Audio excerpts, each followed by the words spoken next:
We are going to study lesson 8 today, and the name of the chapter is My Lord and My God. So, we all know that Jesus had 12 disciples, namely Simon, called Peter, Andrew, James, John, Philip, Bartholomew, Thomas, and Matthew, James, son of Alphaeus, Judas, son of James, Simon the Patriot, and Judas Iscariot, who betrayed Jesus Christ. So, as I mentioned the names of the disciples, one among them is Saint Thomas, the Apostle of India. Saint Thomas came to India in AD 52 to spread the good news, and that's how he got to be known as the Apostle of India. But these are not the only features that make him special. Saint Thomas is also known as Didymus. Didymus means twin. But do you know that people even call him as the doubting Thomas?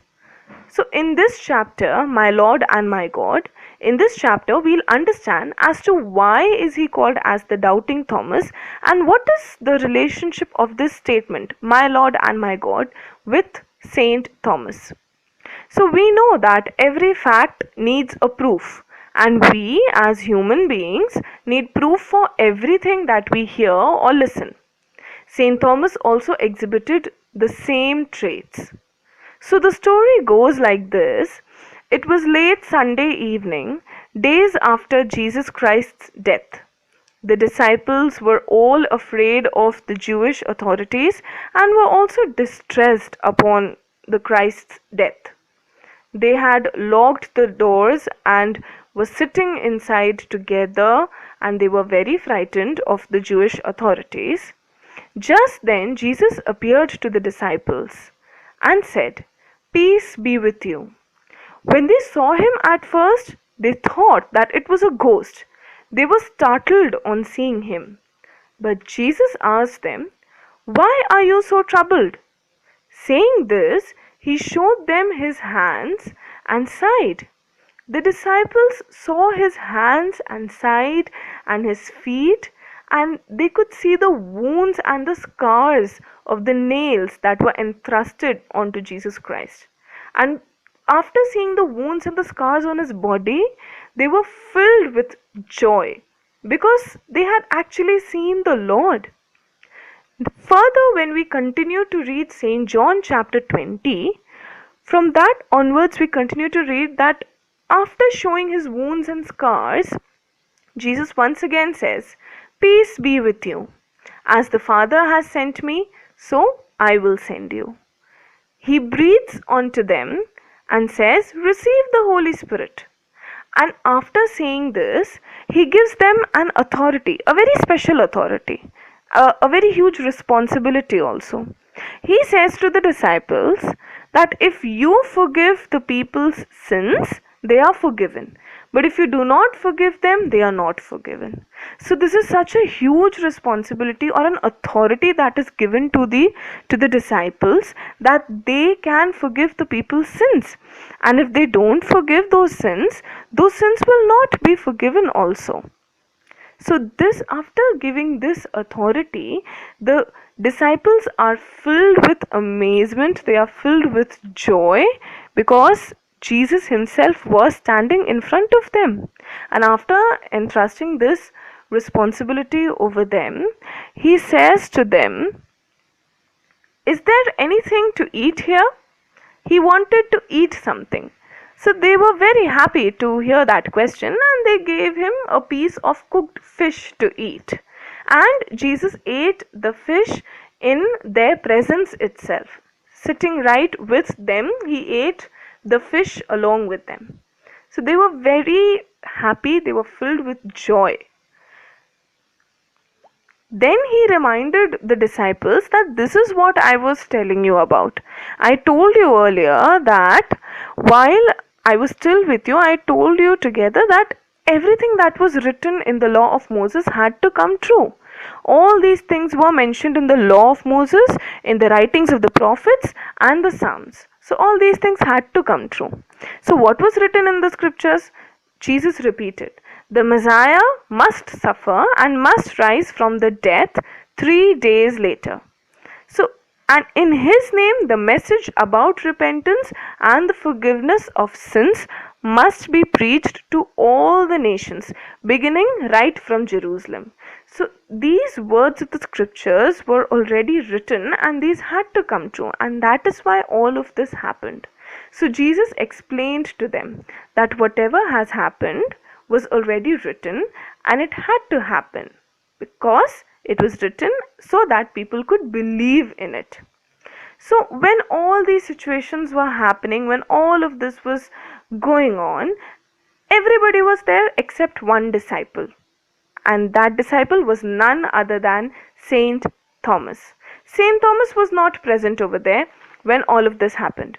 So the disciples met Thomas and told him that they saw the Lord and that he has risen from the dead.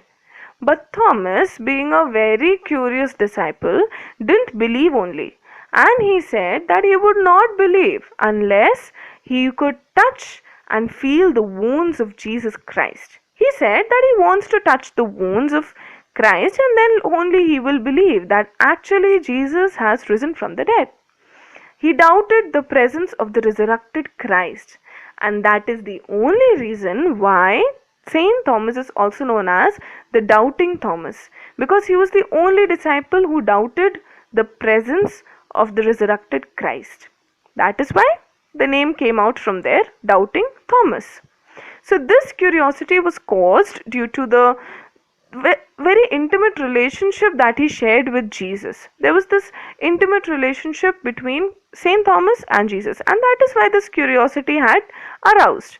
And because of this only, right after 1 week, once again, when disciples had gathered together, Jesus appeared again and called upon Thomas and asked him to touch his wounds on his hands, side, and in this way, he fulfilled the special desire of his dear disciple Thomas.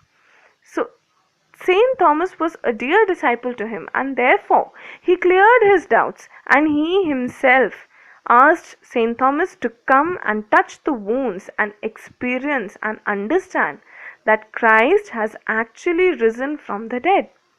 As soon as he touched his wounds, Saint Thomas made a declaration of faith. He was filled with joy. And he made a declaration of faith saying, "My Lord and my God." And from there we get this statement, "My Lord and my God." Well, this is not just a statement, it's a declaration made by Saint Thomas. After feeling his wounds, he realized that it was none other than the Lord our God himself. And that is why this declaration, "My Lord and my God," is of utmost importance to us. And if you keenly notice, it is also inscribed on the emblem of the Malankara Orthodox Church. That is why this declaration is not just a statement. It's a declaration when Saint Thomas made when he was filled with the Holy Spirit. We must understand, children, that Saint Thomas was a very different kind of a disciple. You know, if we go on to read Saint John chapter 11 verse 6 and St. John chapter 14 verse 5, we'll realize that he has always been a student, a very curious student, and he had many questions and many doubts to clear, which exhibits a very special characteristic, a very special trait of a student. And since Jesus and Saint Thomas shared a very good relationship amongst them, Jesus as a teacher never failed to answer any of the questions, and one amongst them was this entire story of the resurrected Christ, where Saint Thomas raised his doubt that unless and until he touches his wounds, he will not believe. And Christ himself appeared to him and said, "Thomas, come and touch my wounds and experience that I am the Lord." And touching his wounds, he was filled with the Holy Spirit and he made this declaration of "My Lord and my God." You see, his sincerity and his curiosity gave him this new declaration, "My Lord and my God." He was filled with the Holy Spirit when he said this. However, soon after this, Jesus said to Thomas, "You believe because you saw me." But blessed are those who believe in me without even seeing me. So, by saying this, Jesus meant, or Jesus targeted us. We are the believers of Jesus Christ we haven't seen Jesus, but we believe in him. So, Jesus makes a revelation over there that you saw and that is why you believed. But blessed are those who believe in me without even seeing me. Therefore, in this chapter, we have learned that Saint Thomas is not an unbeliever, but he is a person